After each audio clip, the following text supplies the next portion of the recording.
Patty and I, my co-author and I, were struck. We had written one book before called Womenomics, which was essentially a look at women in the workplace. And I hope a lot of you know this data because it's really compelling, but there's all this data about the more women there are at the top of companies, the more money a company makes, and just a really interesting case for diversity that's not based on doing things because it's right. It's really just because it makes business sense.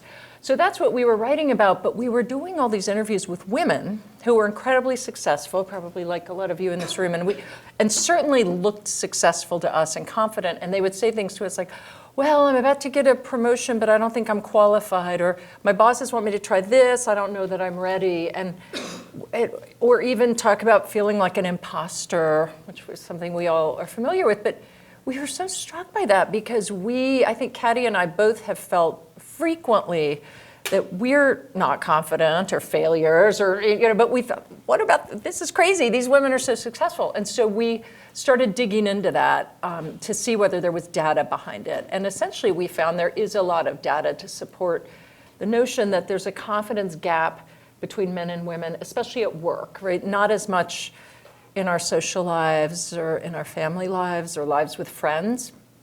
And we started to try to look at why that is. I mean, one of the best pieces of data that I like is this corporate poll that was done that showed that women will apply for a job or a promotion when we feel we have what percentage, would you imagine, of the qualifications? Yeah, 100. I heard 100, and I don't think 110 was an option because definitely we would want 110. And men will take the risk at about 60%. And of course, that what we found over time is that attitude, it's not just about applying for jobs or promotions, it's about, is this report ready? Am I going to participate in this meeting? Am I going to do this? Am I going to do that? And women are constantly judging themselves not quite ready or not quite prepared. And in fact, men tend to swing the opposite way. It's so interesting. Columbia University has studied this proclivity on the part of men to kind of be overconfident or overconfident about their performance, right, in taking a test, let's say. And they found on average men are overconfident or overestimate their abilities by about 30%.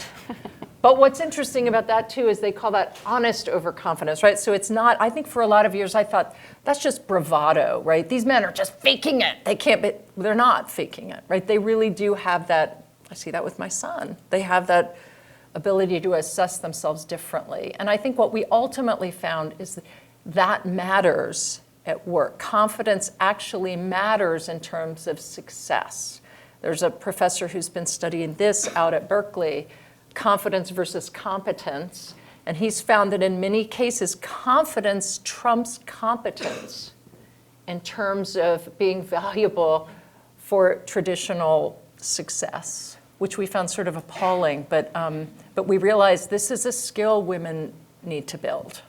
That's absolutely, I think a lot of us can relate to that. And we've actually done some internal studies here. And one of the things, I think maybe you even wrote about this, yes, about this project where, and some of you might be familiar with this at Google, where women had to women weren't putting themselves forward for promotions in our engineering teams. And so somebody recognized that women weren't getting promoted. So they started to send out emails to say, put yourself forward. And once the women were getting nudged to, okay, I'm going to try, then they recognized that they could put themselves forward and the numbers shot up. But they weren't seeing women put themselves forward. I think we've come a long way since that original study. But I think maybe we talked about that. We did. No, I think I can't remember if we put it in our book or certainly I talk about that a lot. Yeah, but I think I think a lot of us can relate to that. So as you started to look into that, then you wrote the confidence code, and then.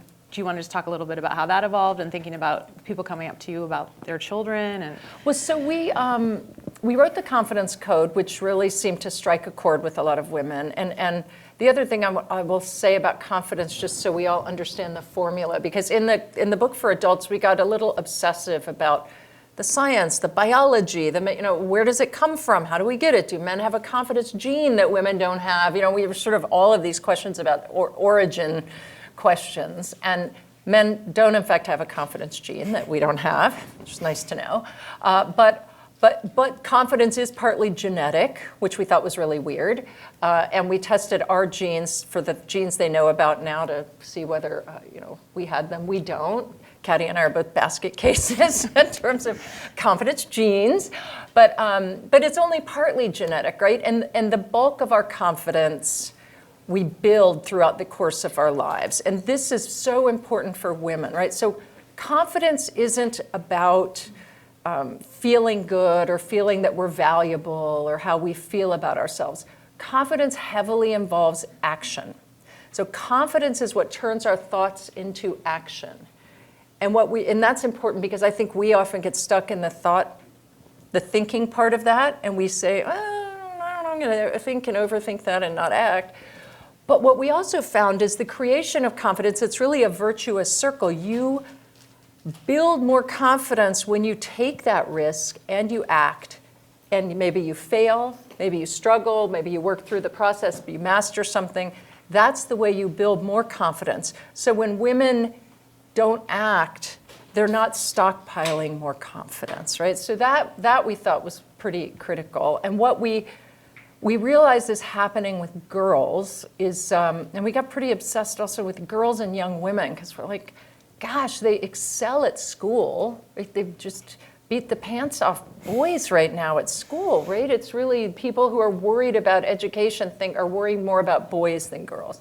So like, why are young women still not confident? And what we realized is happening, and Carol Dweck, who wrote this great book, Mindset, people might be familiar with it, explained to us that if life were one long grade school, girls would rule the world, right? But it's not, and the standards change appreciably once we're out in the real world. And so what happens with girls is we become perfectionists, right? We are so good early on because of the different ways our brains works, our higher EQ at pleasing people, coloring within the lines, getting everything right, doing everything all, and parents and teachers encourage that. And by the time girls are in high school and middle school today, I mean, it's worse than ever. I mean, full-blown people-pleasing perfectionists. And if you're a perfectionist, what do you not want to do? Fail.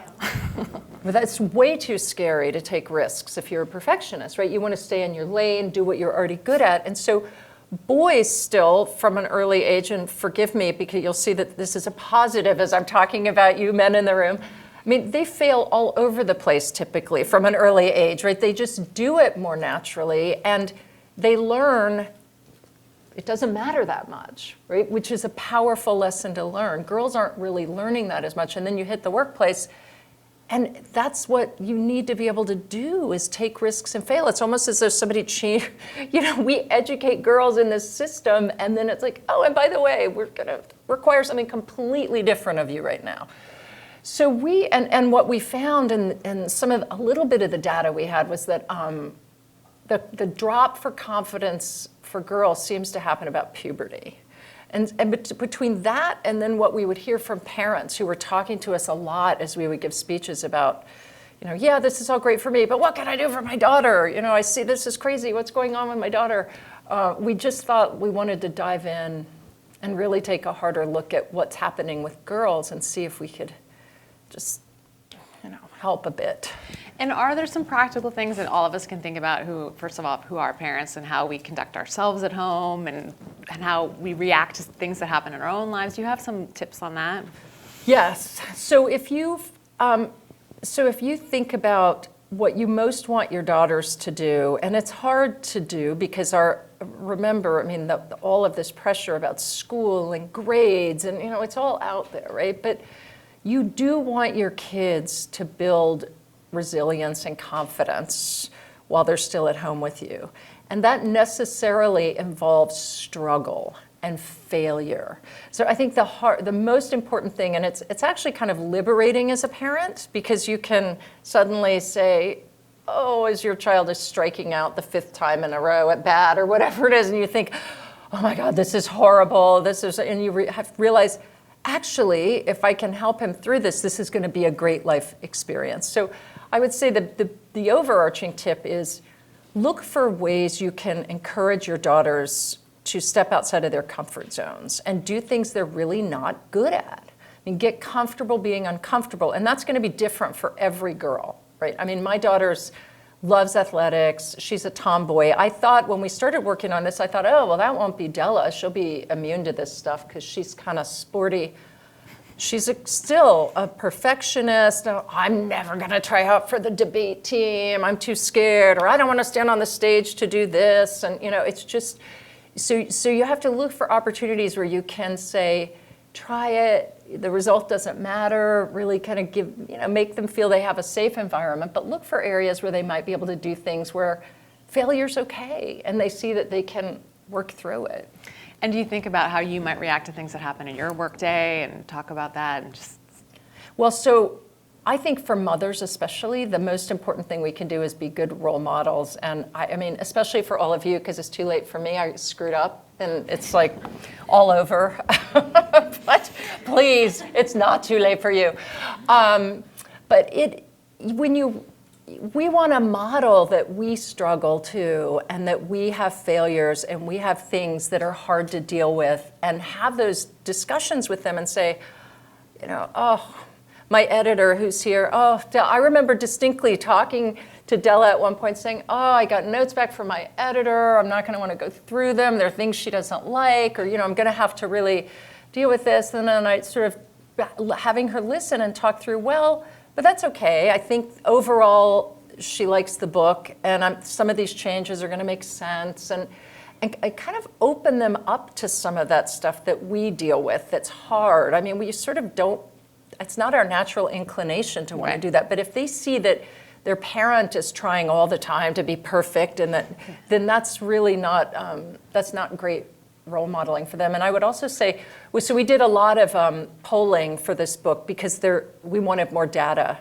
And we did find, in fact, that girls experience between the ages of 8 and 14 a 30% drop in confidence, right? Really big. Up till age 8, girls and boys have the same confidence measures.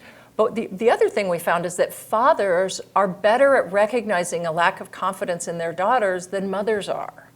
So I think dads can actually play a really important role because this behavior does look so weird to them typically, right? It's like, what do you mean you're scared to do this? It just doesn't make sense. Whereas I think we don't like it, but we also, there's part of us that understands it. Oh yeah, I know why you wouldn't want to get up on stage, totally, or just so.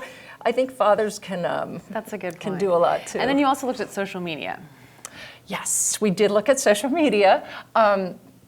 Look, we tried to be realistic about it because kids kind of live on social media right now. And for girls, I'm going to take a step back and say the other thing that happens besides a confidence drop for girls, and this is related, is that at puberty, this instinct to ruminate or overthink kicks in. And that is something that we all really probably experience as women, where you get that review and you think about the one area of improvement and not the rest of it, which was great for 2 weeks straight. And or years. Yeah, or years, maybe. Years, as Jen pointed out. She still remembers that trip to that failure in Moscow. It's like right there, front and center. But this starts for girls at puberty, and I really was struck by that because I thought, oh my gosh, they have what must that feel like? When your brain is being hijacked, right? And you don't really understand what's happening and why you can't stop thinking about something. Well, what social media does, the psychologists talk to us about for girls, is it just exacerbates that, right? So it's like ruminating on steroids, right? You 15, 20 years ago, you might have been able to go home, have a fight with a friend, get a bad grade, whatever it is, and you're forced to put that aside at least for a couple hours or overnight. That just doesn't happen anymore. It just keeps going, and it's amplified. So our goal in the book is to help girls understand that there are ways you can put it down that are realistic, not just never use social media, right? Because it's just not something that's going to happen. But I think also, just as importantly, how do you use it in a positive way? Because there are really powerful ways for girls to use it. Right at this age, there's this desire to connect, to find people who are like them. Girls are very open at that age to, inspirational advice. inspirational sayings, seeing role models, people they really admire and how they think about things. So I think we tried to offer a lot of suggestions about how they can find their tribe that way and really focus on that in a positive way. And you did a campaign with Instagram. We did a great campaign with Instagram called, now I'm gonna blank, I can't believe, we did an amazing campaign with Instagram, which was girls showing basically it was how do you, basically showing your confidence, capture confidence, but show yourself doing something that makes you feel confident. Don't show yourself looking photoshopped or perfect or having the perfect life or something where you're going to get 1 million likes. Show yourself doing something, right? So we have a big focus on action in the book, but that makes you feel confident. And we just had a bunch of incredible girls who helped us with that, who were very out-of-the-box girls, and we had a great reaction to it. I'm curious, the timing of this book, I think with the MeToo movement, I'm just curious if you have thoughts sort of on this whole good girl, don't rock the boat, the way a lot of us were raised, and in light of what we're seeing with MeToo. Have you thought about that? Yes, MeToo was exploding as we were finishing the book, again, as our editor here will remember, and we thought about, all right, how do we talk about this for 8 to 12-year-old girls, right? Because it's not straightforward. But it is true that I think what we realized is if girls are absolutely essential to creating a speak-up culture. And I think one of the biggest risks, right, we all agree that confidence involves taking some risks, one of the biggest risks for them is speaking up in a way that might mean people don't like them or they're not pleasing the person they want to please. And so we created a manifesto in the book, which really has to do with, my favorite part of it, there are 3 or 4 bullet points, is it's not my job to please people. Right? And I think for girls to understand that is not their primary function, right? To constantly be the person who's going to be liked or that adults are going to think is they need to learn a little bit of a bravery on that front, if you will. And I think once they feel confident about speaking up, I think that will be a big boost, for the next generation in the workplace. We hope, yeah. Well, we definitely want to take questions, so there's mic there. If you guys could line up, we'll do that. It will require confidence to move to the mic and ask that question. And So do you have any other tips in the book that come to mind about just language, or also with social media, just the whole idea of just put down the phone for a little while, right. Things like that. I think that just seems so obvious. We sort of have the cool off 24-hour rule, right, which is the cool off rule. We have the kind of, you can write something but don't send it right away. Wait a day before you send it, which I still need to actually employ sometimes.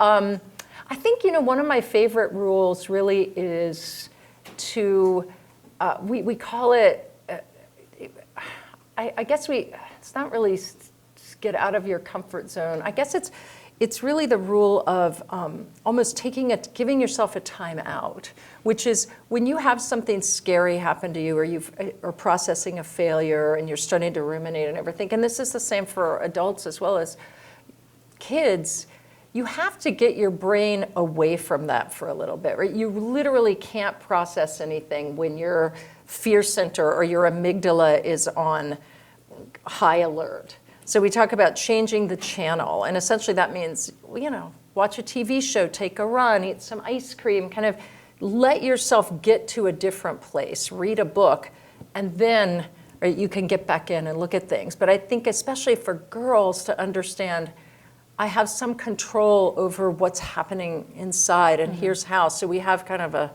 series of steps like that I think will be pretty clear for parents too. Yes. I was curious to know, you were talking about like some data and polling that you had done. I was wondering if there was a difference in communities of color, because there has to be some disparities when, especially with parents not thinking they're afforded the privilege of making sure that their kids make mistakes that often. Right. I was just curious to see what that looked like. We did, in the polling we did with girls, we did not see a big breakdown in terms of race or ethnicity, in terms of girls' confidence. In the polling we did a confidence poll or a confidence quiz after our adult book came out, where women went online, and a lot of women went online and took this quiz. And we found that African American women were more confident generally than white women, who are more confident than Asian women, right? But the professors who helped us with this said to pursue that and kind of dig into why that is, we'd need a larger sample size, and we'd want to do additional polling, which we didn't do. But I do think there's no question that, like, if you look at all of the data on something called stereotype threat, right? When you feel different, so like you're one of the only women on a board, you're one of the only women at a meeting, you're one of the only African American women in a meeting, that there are degrees of different you might feel, that really does affect your confidence and your performance. So I think the more things you have in your life that make you feel other from a larger population, it is a real, and I think it's important for girls and women to understand that, it really does have an effect, right? So it's not all you, right? It's partly the society. And I think understanding that also allows all of us to give ourselves a break to some extent. But we have a lot in the book on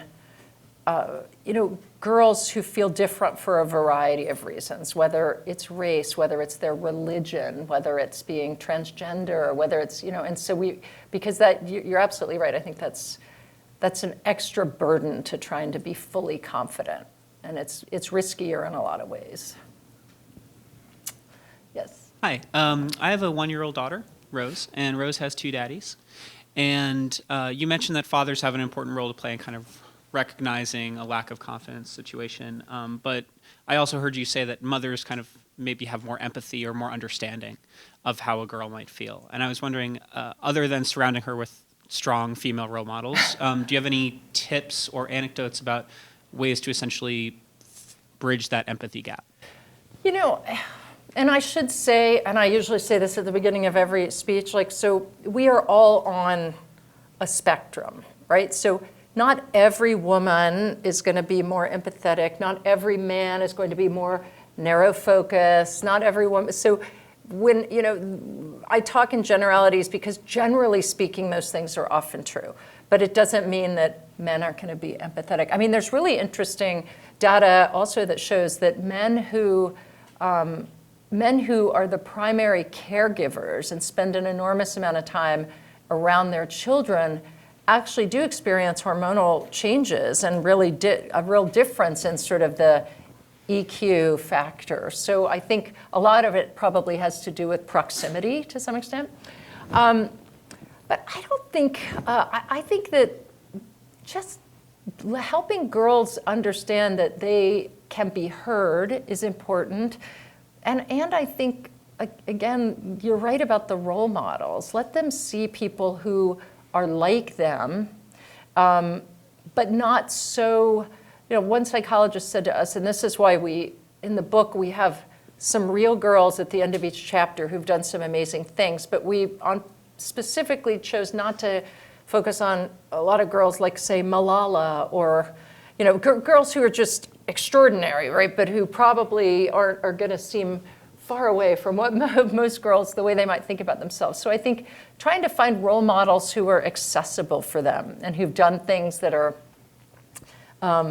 similar, but it just seems within reach somehow.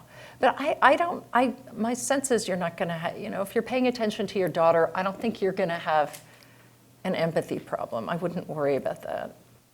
I'm wondering if you can talk a little bit about internal versus external confidence, because I know within myself and my friend circles, we definitely show ourselves very differently than how we're feeling. I just started working here. This is my 2nd week.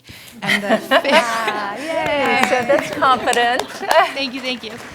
The fake it till you make it message came to me from a lot of different people, specifically women. And I'm wondering why we have to fake it if we are here in this room and feel like we don't fully belong until we have to fake that we belong. You know, we have a section in our adult book on the does fake it till you make it work. And our conclusion was, you know, maybe sometimes, but it's actually not the best advice.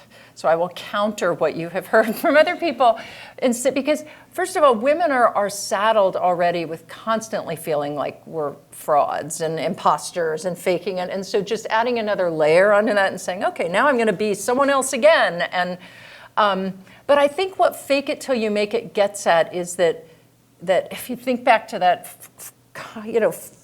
formula for confidence, right? What needs to happen is you have to take that first risk, right? You have to just get some experience under your belt. You have to, and how do you do that? How do you get over that chasm? And I think it's far better to tell yourself, to recognize that you're afraid or you're nervous, to understand that that's normal. It would actually be odd not to be, right? So that's a completely valid feeling. And then just tell yourself, but I'm just going to do it afraid. This is a phrase somebody gave to us, which is just acknowledge you're afraid, but choose to act anyway, right?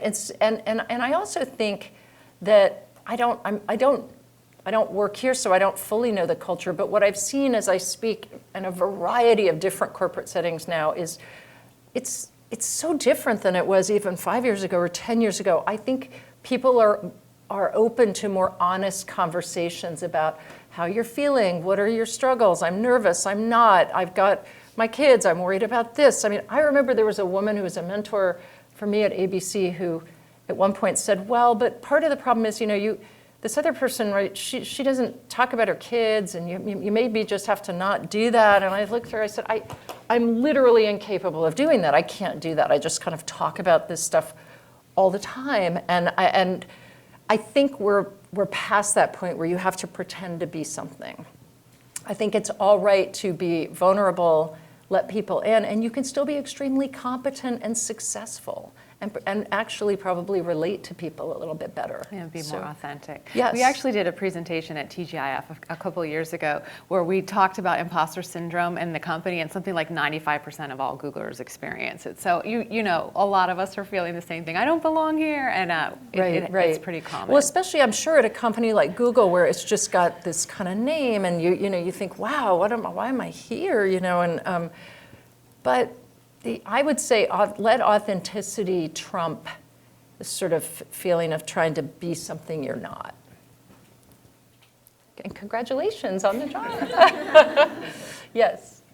I'm sorry, I just want to comment on just the previous question. I got a good lesson from someone in my past when I was faced with a difficult decision that kind of said, it helped me, try to isolate the reasons why you're not doing something. And if you're left with fear, then that's not a good enough reason. So that's great too. So that's just and like I agree with what was said here. You're in very good company if you feel that you don't belong, and you can feel pretty safe about talking to people about it. Because, a very common sentiment in lectures like this and in talks about books like this is, we have, I think, a fair amount of young parents here, and our main concern, especially as parents of girls, is, how do we make the next generation better? Like you said, we're already kind of screwed. We suffered a lot of society's influence, which is, I think, the biggest factor in confidence among women. And I wanted to ask, so right now, my oldest daughter is only 3.5. I feel like I have a fair amount of influence on her. I know that once she enters the school system, the amount of influence I have will go down. And I wanted to ask, what's next for you? When are we going to see the confidence code for schools and the confidence code for parents? Do you have any thoughts in that direction? Well, we're hoping that, I think that, we are working on a curriculum for schools so that they could use this book and for girls, especially in middle school. I think it's, for parents, I think you'll find when you look at it, it's really self-explanatory in terms of following along with, because it's very much workbook-like. It's full of quizzes and tests, and I was telling Jen that some grown women have said, I actually like this book better than your adult book because, it's got the lists and it's much.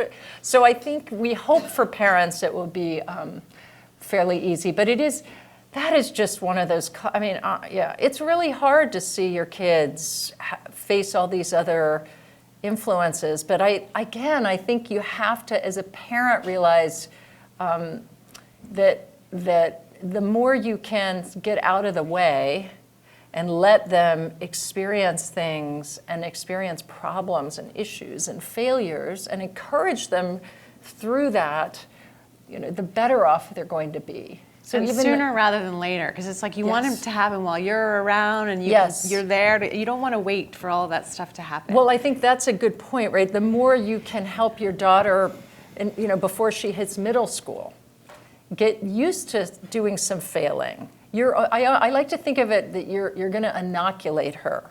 Because middle school is really not fun. It's still not fun. It really isn't. And you can't control what friends are going to do and the way teachers are going to treat you. And so the more you can do early on to let her fail and build up some resilience, it's great. And I will say the other thing is, and it's not for everybody, but there's incredible data that shows that, athletics for girls makes a huge difference. There's almost a direct link between the longer a girl plays a sport and the higher rank she reaches in the workplace. I of course, did no sports, so it's like, oh, darn. But and I don't think it's only about athletics. It's just that athletics creates this.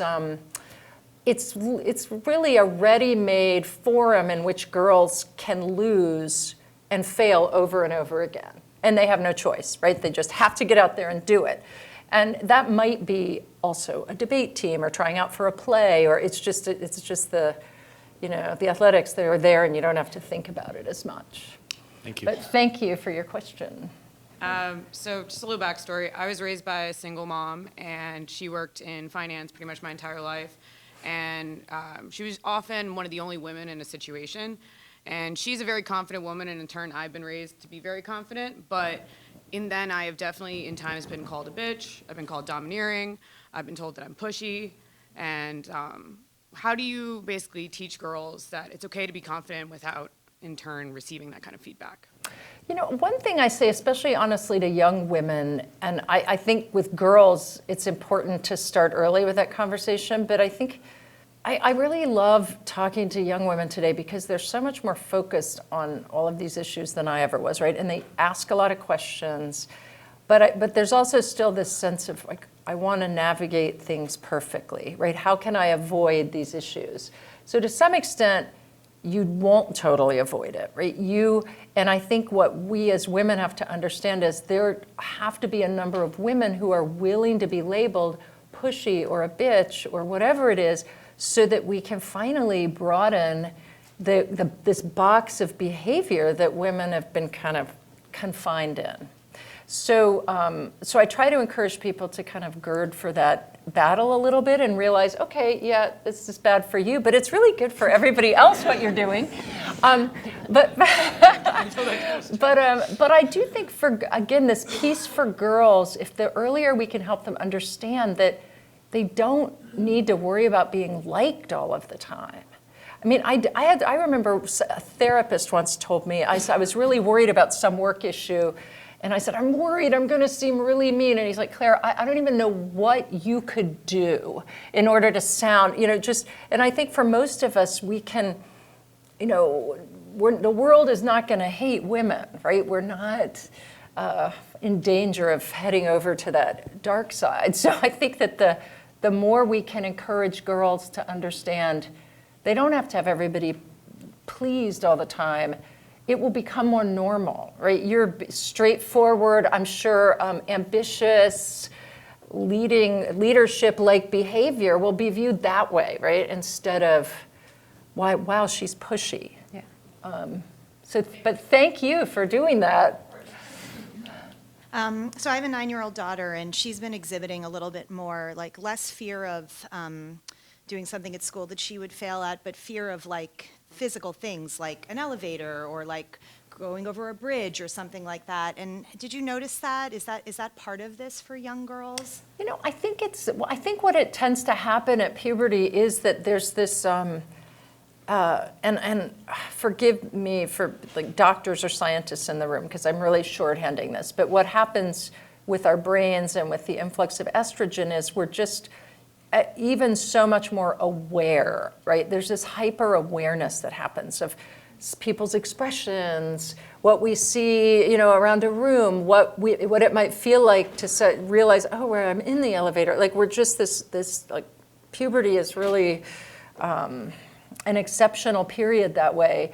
So it's not uncommon, and I've heard other people talk about that. And I think a lot of the tips we have in the book are heavily based on cognitive behavioral therapy, because essentially the way to get comfortable taking risks is really to create different thinking habits, right? Habits in the way we think, essentially, and that's cognitive behavioral therapy. And so a lot of the steps in here in terms of acclimating yourself to risk taking, I think would be really helpful, right? You sort of go through this process, like what's the worst thing that's gonna happen? Mm-hmm. Then you do step 2, and then you do step 3, and you can almost even create a ladder of things, and it makes a difference. What's really helpful for parents, by the way, too, is to have this broad view over time that your kids will not have, and actually it's really hard for me to have, I have barely any memory anymore, but if you can literally think back and say, oh, do you remember 6 months ago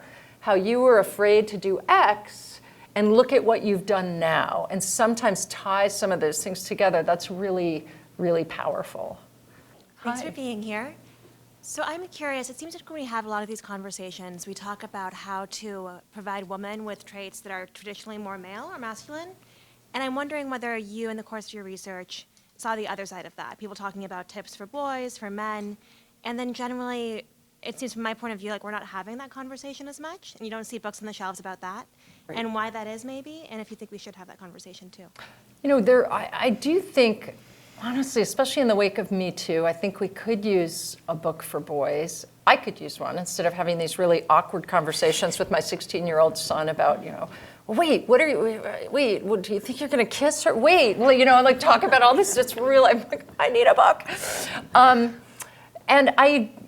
But I think there are two things. So ideally, we're not saying in urging women to think about whether they're confident or not, or girls, be more like men.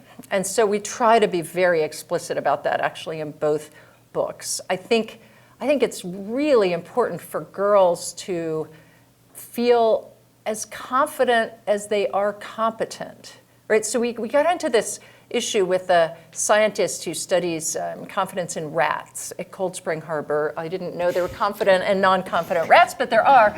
But what was because we really wanted to drill down on the idea of, okay, what is the perfect amount of confidence to have? If we assume women tend to underestimate their abilities, men tend to overestimate, what do you really want? And he said, ideally, to make great decisions in life, you want your confidence in line with your competence as possible, right? Because that is useful, but actually it's useful to have a teeny bit more confidence because that pushes you to do things. That's the kind of boost you get for doing. So I think that I think confidence, the trick for women and men and gender and everything is that confidence can be expressed in a lot of different ways. So we're not really talking about Mad Men style behavior, right? Like, oh, I'm going to be the first one in the room and the loudest one at the meeting and the person telling everybody what to do. And that doesn't have to be your style of confidence. That's not really even confidence, right? That's just behavior.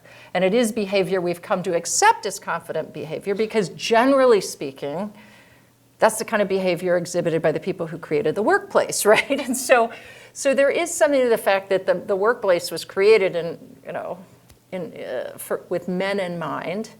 I think that the norms will benefit from a big change, and I think that is a conversation that has to come from the top down, right? Because that's really a conversation about what does a leader look like?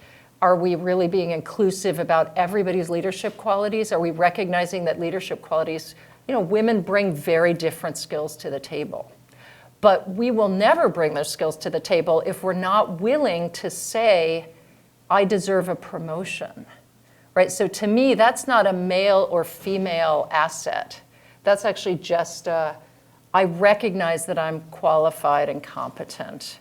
But that was a really long answer. The short answer is we need more books on boys. And I think it would be really useful because I think boys and EQ is critical, right? Boys need to kind of have a lot more of those skills that girls and women have, and I think everybody would be happier.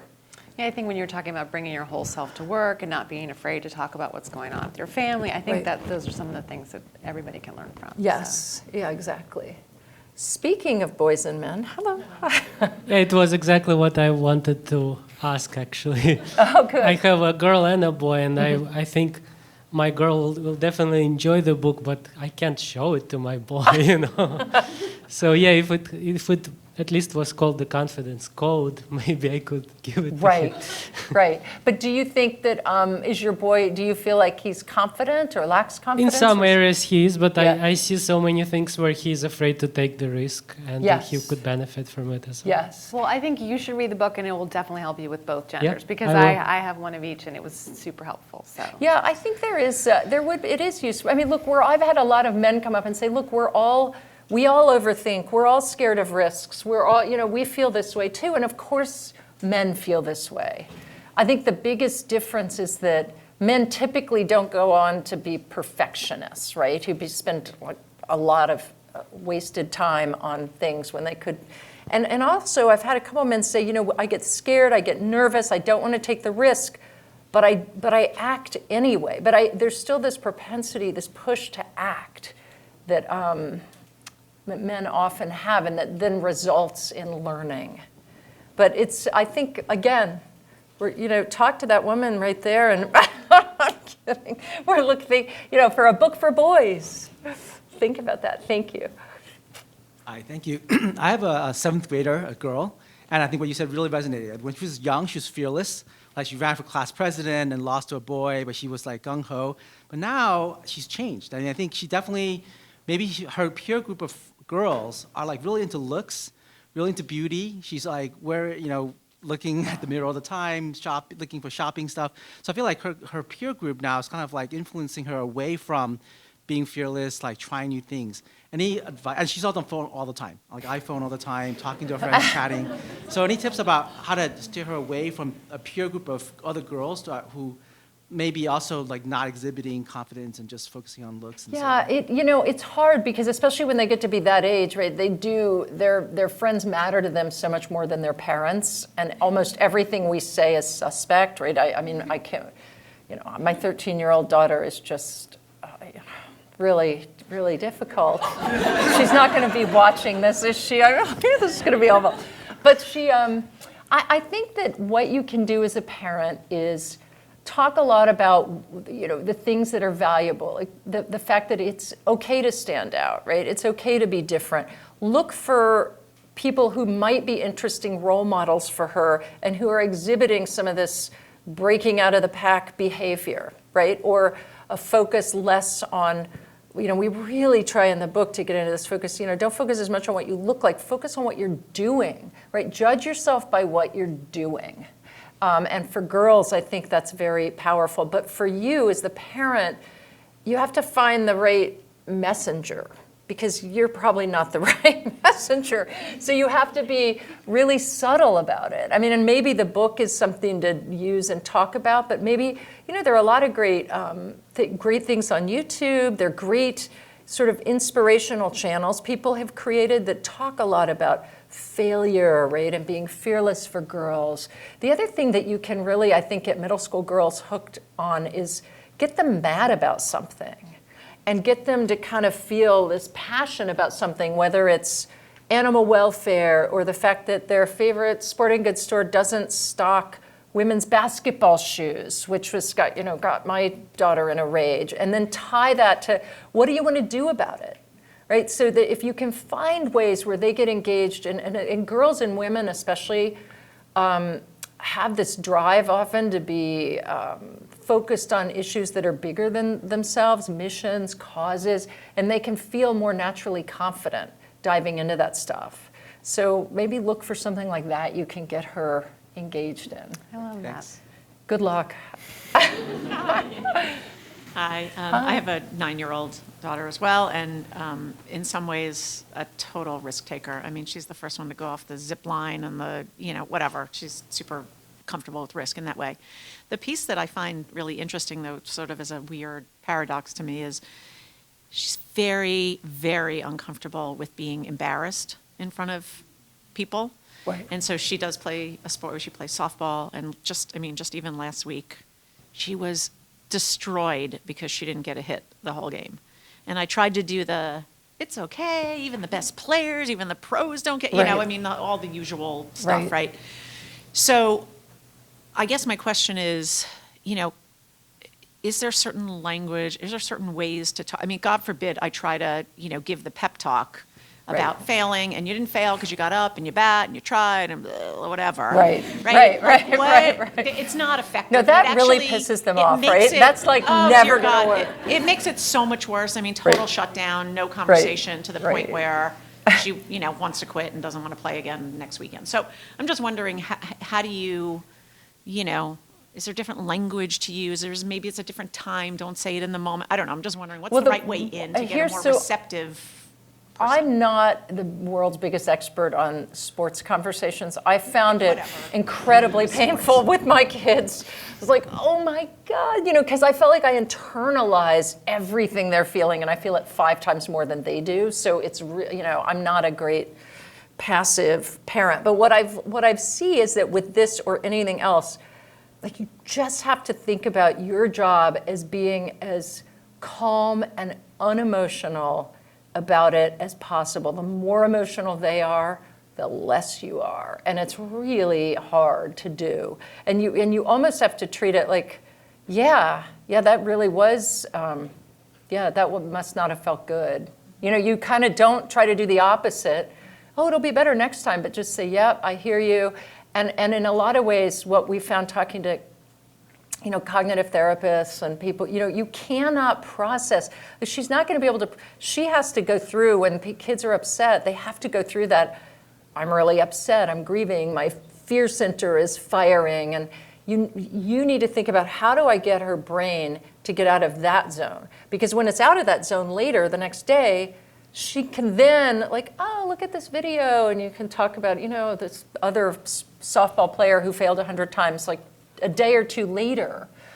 But in that moment, the best thing to do is just, don't you want to lie in bed, get some ice cream, here's a book, well, here's a movie, and just kind of acknowledge it and try to help her through it and treat it like, the other thing I've seen with dads a lot more, because I'm not good at this, but maybe they're great sports moms too, is like, it's like you take it in stride, right? It doesn't need to be overthought, which, again, really hard for me because I'm an overthinker, but I feel you. And don't let her quit.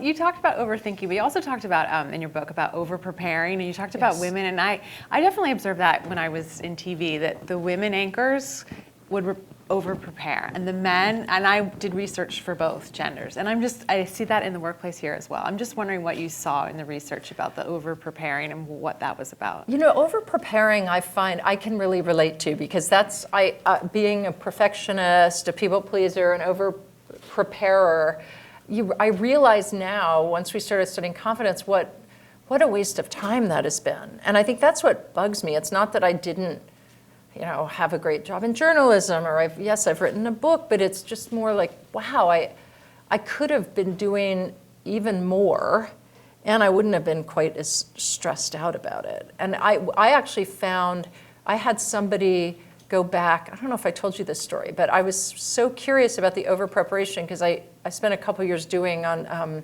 being the only woman on that political panel on George Stephanopoulos' show.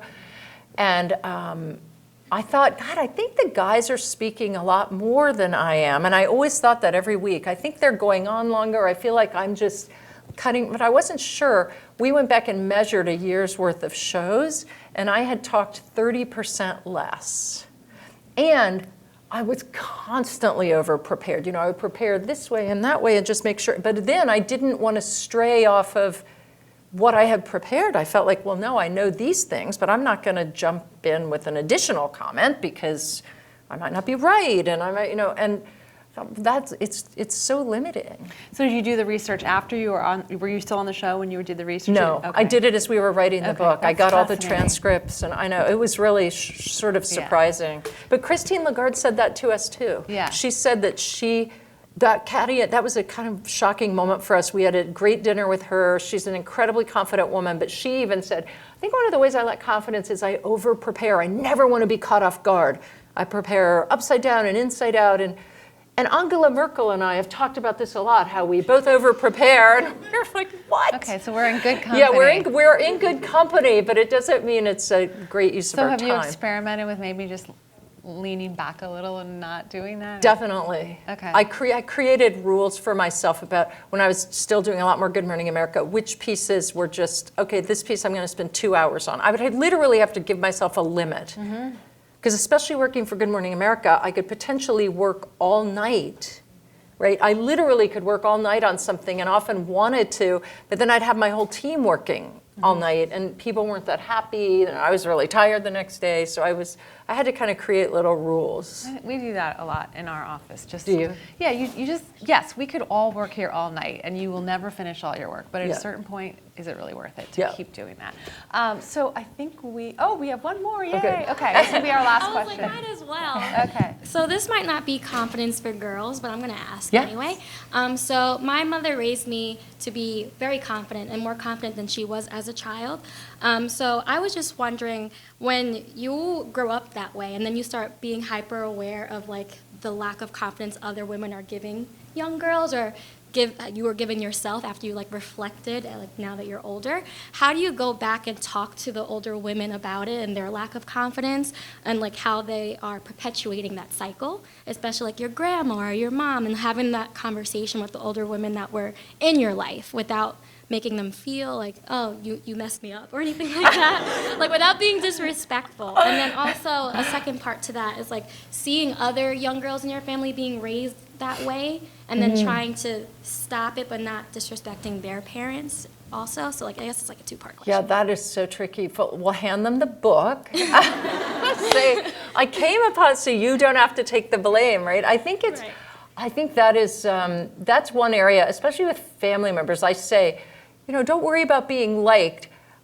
With family, I think you still have to worry about being liked, right? Because you don't want to create a rift.